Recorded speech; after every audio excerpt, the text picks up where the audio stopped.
ازيكم يا بطبيتي عاملين ايه؟ النهارده بقى هعمل لكم سلطة الحاتي. طبعا مفيش حد ما بيحبش سلطة الحاتي، من احلى واجمل السلطات اللي بتليق مع المشاوي جدا جدا جدا. معانا طماطم متقطعة، ومعانا توم، ومعانا ليمون، ومعانا خيار والتوابل ملح وكمون وكزبرة. معانا خيار ومعانا فلفل رومي وفلفل حامي وبصل. مقطعين البصل، حطينا عليه الفلفل، حطينا الخيار، حطينا الطماطم. جربوها وعلى ضمانتي وهتدعولي. معانا بقدونس متقطع،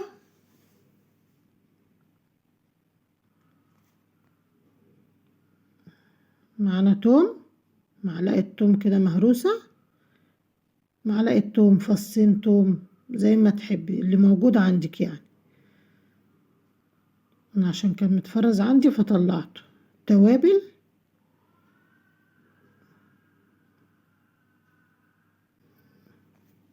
الليمون.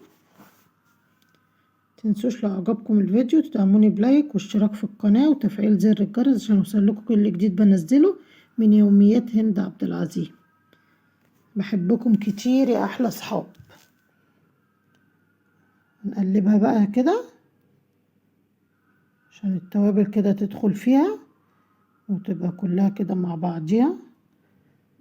كوباية مية ساقعة، اهم حاجة تكون مية ساقعة متلجة، عشان ايه؟ تحافظ على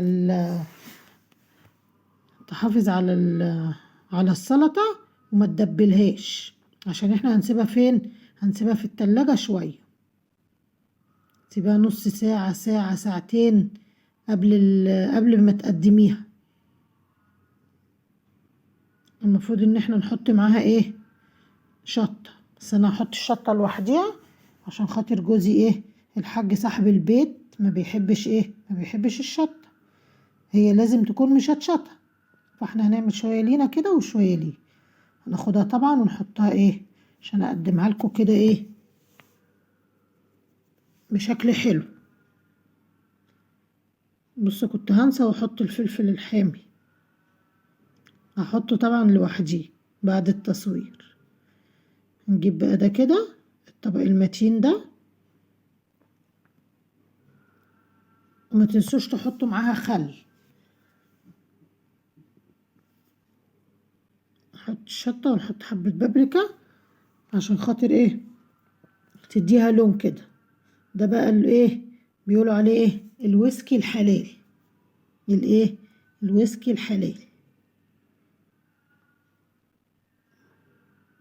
تبقى عاملة زي البنج كده بيضرب في النافوخ. هحطها بقى كده في كوباية طبعا عشان تشوفوها، تشوفوا جمالها. شايفين؟ حلويات يا اخواتي، حلويات، شربطات.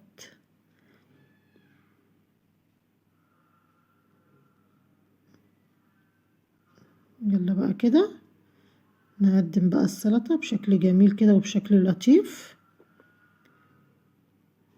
متنسوش لو عجبكم الفيديو تدعموني بلايك.